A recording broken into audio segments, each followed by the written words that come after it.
सहकारी संस्थांचे अनेक सभासद वार्षिक सर्वसाधारण सभा किंवा विशेष सर्वसाधारण सभेला उपस्थित न राहता त्या सभांमध्ये झालेले निर्णय ठराव यांना नंतर विरोध करतात आणि त्या निर्णयांच्या विरोधात मग पुढे उपनिबंधकांच्याकडे तक्रारी करत असतात। त्याचबरोबर काही सभासद निवडणुकांच्या वेळी उपस्थित राहत नाहीत, निवडणूक कार्यक्रमामध्ये सहभागी होत नाहीत आणि मग निवडणूक झाल्यानंतर त्या निवडणुकीबाबत तक्रारी उपस्थित करतात। तर अशा सभासदांसाठी सहकार आयुक्तांनी सर्व निबंधकांना अशा सूचना दिलेल्या आहेत की अशा तक्रारी जर आल्या तर संबंधित सभासदांना सहकार कायद्याचं कलम 91 अंतर्गत सहकार न्यायालयामध्ये दाद मागण्याचं कळवून त्यांच्या तक्रारी नस्तीबंद कराव्यात।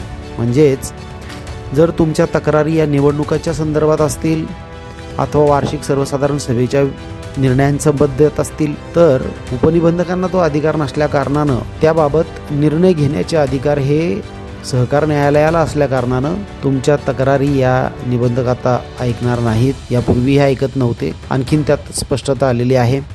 त्यामुळे तुम्ही वार्षिक सर्वसाधारण सभेमध्ये झालेल्या निर्णयांच्या विरोधात निबंधकाकडे तक्रार कराल तर तुमचा अर्ज हा फेटाळण्यास पात्र ठरणार आहे।